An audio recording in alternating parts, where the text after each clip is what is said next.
Queridos hermanos, qué gusto poder estar nuevamente con todos ustedes compartiendo el libro de los Hechos. En esta oportunidad, el capítulo 22. Extractaremos algunos versos para señalar algunas de las cosas que encontramos allí en este relato histórico. Leemos Hechos 22, 28. Respondió el tribuno: yo con una gran suma adquirí esta ciudadanía. Entonces Pablo dijo, pero yo lo soy de nacimiento. Así que luego se apartaron de él los que le iban a dar tormento. Y aún el tribuno, al saber que era ciudadano romano, también tuvo temor por haberle atado. Hasta allí en la lectura de la palabra de Dios. Ingresamos en el territorio, ya en el capítulo anterior, del proceso que se le sigue a Saulo de Tarso, para nosotros el apóstol Pablo, por ser servidor de Jesucristo, por confrontar muchas de las ideas de los judíos que con actitudes sediciosas intentaban quitarle la vida porque Pablo se había transformado en una molestia.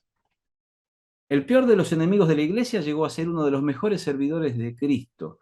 Es importante que nosotros tengamos en claro cuando predicamos el Evangelio, cuando nos relacionamos con personas, indistintamente de su comportamiento, que Dios tiene propósitos para todos, proyectos que Él quiere desarrollar. No sabemos quiénes se salvarán y quiénes no, pero usted no puede, por alguna evidencia exterior de mala conducta, desestimar a algunos individuos no llevándole la palabra de Dios para alcanzarlos, porque, mire, si usted le está predicando el Evangelio a un adalid de la palabra de Dios como fue este hombre. Dice el verso número 7, relatando aquel acontecimiento. Caí al suelo y hay una voz que me decía, Saulo, Saulo, ¿por qué me persigues? Yo entonces respondí, ¿quién eres, Señor? Me dijo, yo soy Jesús de Nazaret, a quien tú persigues. Mire, quiero hacer un punto allí. El Señor Jesús se está identificando personalmente con el dolor y el sufrimiento de aquellos que manifestaron su confianza en Él, que renunciando a un universo de alternativas posibles, se internaron en este océano glorioso de la familia de la fe. Los que estaban conmigo vinieron a la verdad, dice, perdón, los que estaban conmigo vieron a la verdad la luz y se espantaron, pero no entendieron la voz del que hablaba conmigo. Yo dije, ¿qué haré, Señor? Y el Señor me dijo, levántate y vete a Damasco y allí se te dirá todo lo que está ordenado que hagas. Mire, ya lo hemos dicho, es muy notable el hecho de que alguien que tomaba la iniciativa, perseguía a los cristianos, ahora se pone a las órdenes de este ser de una grandeza incalculable frente al cual él cae rendido. Cuando encontramos la expresión perseguir, allí tiene un énfasis que es muy interesante, no solamente es ir detrás con la finalidad de alcanzar, sino que implica el esfuerzo. No es ir eventualmente, no es de pronto continuar si no me canso, es ir a pesar de todas estas experiencias posibles. Así era la determinación de Saulo para perseguir a los cristianos. Cuando vieron al Señor Jesús, aquellos que le acompañaron se espantaron, se sumergieron en el terror, entraron en pánico, sintieron esta sensación indescriptible. ¿Qué habrá sido? ¿Cuántas veces nosotros en nuestra vida pretendemos sentir esta presencia y muchas veces por distintas razones no estamos habilitados? Que el Señor nos ayude a estar en una correcta comunión con Dios para sentir esta grandeza a diario. Hay cosas que estaban ordenadas que él tenía que hacer, pero él tenía que levantarse. La palabra para levantarse es la misma que se utiliza para resucitar, es ponerse en pie. Saulo estaba muerto en sus delitos y pecados. Pablo había renacido a una nueva vida, a una experiencia de excelencia, de virtud, de servicio a Dios, pero de un servicio a Dios no contaminado con el ritualismo litúrgico de la religión. Cada una de las cosas acerca del ordenado, cada uno, todo, se le iba a dar una descripción detallada de las cosas que él tenía que hacer. Pensamos, le preguntamos nosotros al Espíritu Santo en detalle cuáles son aquellas cosas que tenemos que hacer. Pablo recibió instrucciones pormenorizadas. Dios recluta soberanamente a sus servidores y le asigna labores humanamente imposibles. Ah, qué lindo es cuando Dios nos dice que tenemos que hacer algo que excede nuestra capacidad. Al principio nos atemorizamos, evaluamos cuáles son las capacidades que nosotros poseemos y aquellas que no disponemos, que no están disponibles. Cuando Dios nos dice que dejemos la barca, tenemos que atrevernos a dejar la embarcación y en un sentido metafórico caminar sobre las aguas. ¿Es fácil esto? No. ¿Sucede a menudo? Debería suceder con frecuencia en el trajinar de la vida cotidiana, haciendo las cosas que Dios nos envía, muchas de ellas enmarcadas en ciertas situaciones sobrenaturales, no todas, algunas tienen que ver con la vida cotidiana, que también encierran pequeños milagros que a veces pasan inadvertidos, la sonrisa de un niño, una esposa que se siente querida, un esposo que se siente honrado, un patrón que inexplicablemente observa cómo uno de sus empleados hace un esfuerzo más allá de su capacidad y le pregunta, ¿por qué has hecho esto? Ah, porque soy un servidor de Jesucristo, no se haga demasiado problema, no me debe absolutamente nada, no tiene que pagarme un adicional, lo he hecho porque yo amo a mi Señor. El verso 14 del capítulo 22 dice, Él dijo, el Dios de nuestros padres te ha escogido para que conozcas su voluntad y veas al justo y oigas la voz de su boca, porque serás testigo suyo ante todos los hombres, de lo que has oído y visto. Ahora pues, ¿por qué te detienes? Levántate, bautízate y lavas tus pecados invocando su nombre. Ah, la palabra de este siervo de Dios que comisionado por el mismo Espíritu Santo, corriendo riesgos, seguramente se acerca al lecho del sufriente, allí Pablo había perdido la vista, para comunicarle la premura, tenía que ponerse de pie y ponerse en marcha. ¿Por qué te detienes? Usted puede preguntarse en el día de hoy, ¿cuáles son las razones por las cuales usted no está sirviendo a Dios al 100%? ¿Por qué razón usted está desacelerando la marcha? Acá hay algunas cosas para destacar. Dios seleccionó a su hombre para el servicio que le iba a encomendar. Esta tarea fue destinada de antemano, fue planificada con anterioridad, mucho antes de que Saulo naciera.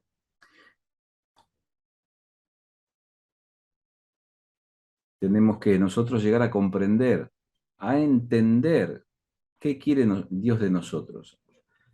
Tenemos que ver, tenemos que ser capaces de oír. Dice el texto, a todos y cada uno considerados individualmente. Eh, la función que tenía que desarrollar el apóstol Pablo era en un sentido universal, era para todos, pero también era local en el lugar en el cual él residía. Él servía en el territorio en el cual estaba, por así decirlo, confinado, en este caso en particular, él estaba a punto de ser encarcelado. Sin embargo, él en esa situación, en esas circunstancias, prestaba su valioso servicio al Dios eterno. La hostilidad social con un malvado que ha renacido desaparece paulatinamente con el tiempo. En el proceso socializador que el Espíritu Santo realiza en la vida de hombres y mujeres que nacen de nuevo, que son retirados de lugares tremendos, de lo más profundo del cieno, del lodo, hay un recorrido por hacer. Hay una experiencia de sanidad creciente y de santidad de pronto visible que los hombres y mujeres que han sido salvos en estas circunstancias tienen que poner de manifiesto. Esto lleva algo de tiempo, no es de un momento al otro, pero cuando se establece la certidumbre de que es una conducta establecida como hábito y que ya no hay ninguna chance de volver atrás, en el caso que estamos tratando, de que Pablo iba a seguir siendo Pablo. No existía ninguna posibilidad que él actuase o interactuase con la realidad como lo hizo Saulo de Tarso. Saulo de Tarso había muerto. Nuestro viejo hombre tiene que permanecer neutralizado por la virtud de la gracia infinita del Dios bendito. Somos habitados por la persona del Espíritu Santo. Esto tiene que ser un hecho y nuestra vida una vida de resurrección.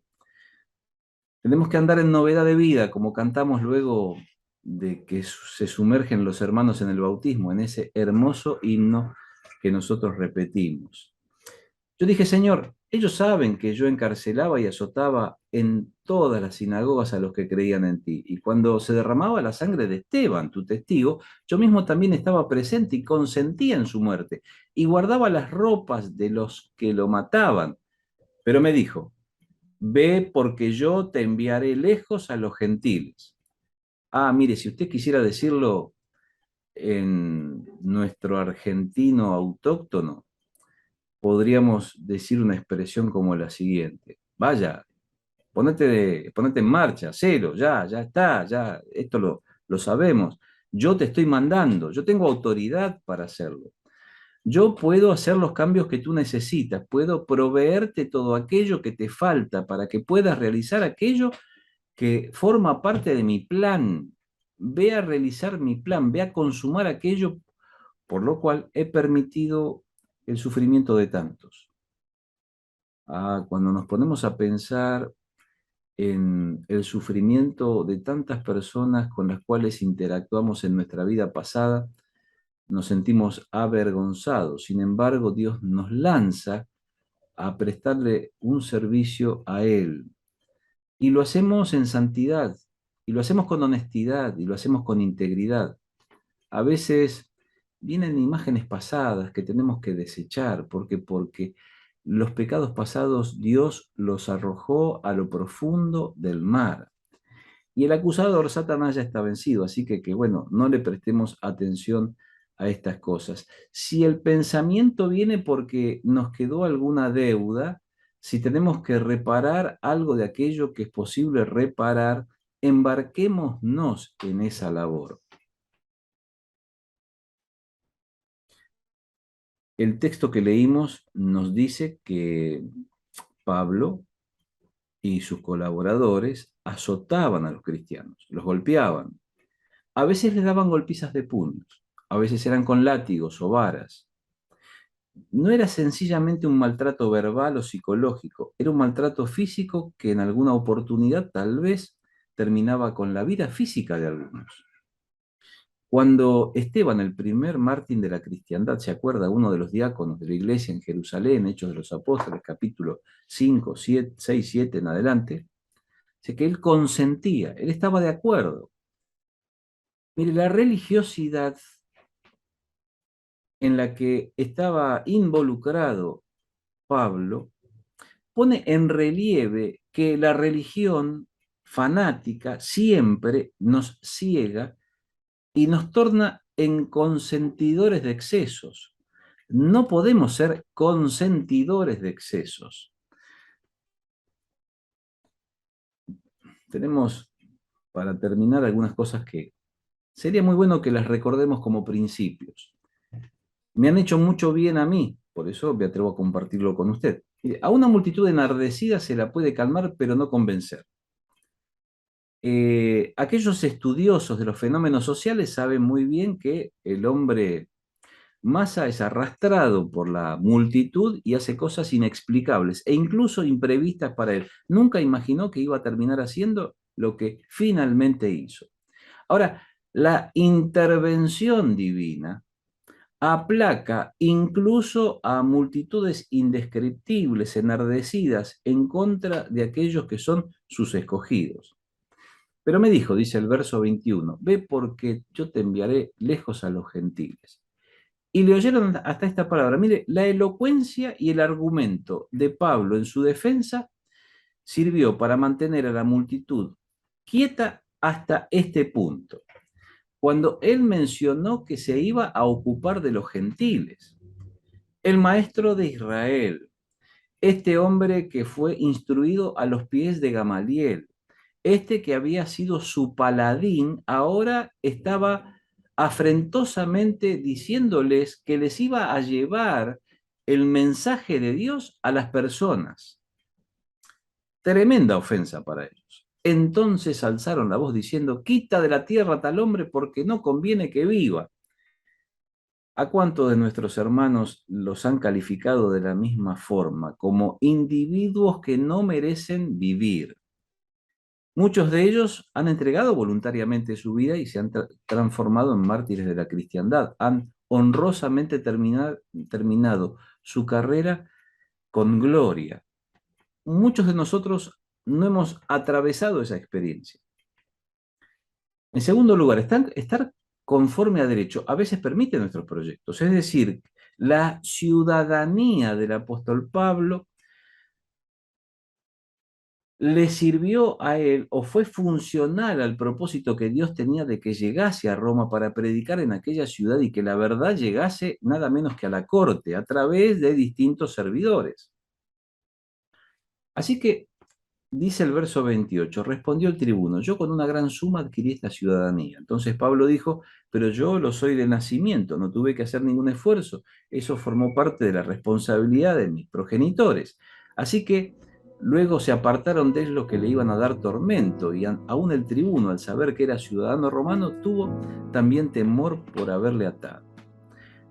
Miren, en estas circunstancias, nosotros destacamos este hecho porque Pablo prorrogó por un tiempo determinado estos maltratos a los cuales eran sometidos todos aquellos que no formaban parte del pueblo romano, que no eran ciudadanos del imperio. Los que no eran ciudadanos del imperio no tenían estos derechos. Los ciudadanos del imperio sí los tenían. Allí vemos claramente una inequidad con el resto de las personas, ¿verdad? En el presente nosotros podemos trazar un paralelismo con aquellas normas que tenemos que cumplir, con aquellas transacciones que hacemos con el poder ejecutivo, municipal, provincial, nacional, como iglesia establecida e institucional en la sociedad para poder asegurar nuestro desempeño. Y está bien, y nos ha sido de gran utilidad, y podemos nosotros desarrollar con libertad el culto, y absolutamente nadie puede atreverse a malograr el desarrollo del culto que le celebramos a Dios. Y estamos muy agradecidos y oramos para que esto continúe de esta forma. Pero mucho me temo que en el tiempo que viene tendremos que ir desprendiéndonos del patrocinio. Mire, históricamente el patrocinio siempre ha debilitado a la iglesia. Cuando me refiero a patrocinio es cada vez son menos los beneficios que nosotros recibimos por el hecho de ir a golpear la puerta, por ejemplo, de la municipalidad para la exención impositiva. La sostenemos, sí, la sostenemos, pero la proporcionalidad se va modificando y los impuestos van creciendo. Va a llegar un momento tal vez en el futuro en donde nuestra libertad de acción, nuestra autonomía nos exija que nosotros no dependamos económicamente de la autoridad establecida. La respetamos, como dice la Escritura, oramos por ellos. Es un enorme beneficio estar dentro del sistema, podemos viajar, trasladarnos, somos ciudadanos que tenemos derechos, etcétera, etcétera, etcétera. Nuestros hermanos en la fe en el pasado, aquellos que no eran ciudadanos romanos, experimentaban el maltrato, y cuanto más cuando enfatizaron el anuncio del poderoso evangelio de Jesucristo y se comenzó a diferenciar aquellos que eran del camino con quienes eran judíos. Los judíos gozaban de ciertos cuidados y la iglesia, en el origen, de forma embrionaria, cuando fue desarrollándose y adquirió cierta envergadura, fue considerada finalmente enemiga del imperio y por ende objeto de todo tipo de escarnio. Que el Señor, querido hermano, le bendiga y me bendiga para, sin importar las circunstancias que tengamos que atravesar, tal vez dolorosas, como la del apóstol que tuvo que enfrentar la obstinada persecución de aquellos con quienes él experimentó la camaradería. Ahora, como servidor de Jesucristo, la ignominia, el maltrato, incluso el deseo de quitarle la vida. Pero que podamos tener la tranquilidad, la seguridad en nuestro interior, dando todos los días un paso en la dirección correcta, que Dios siempre estará acompañándonos cuando estamos empeñados en hacer su voluntad.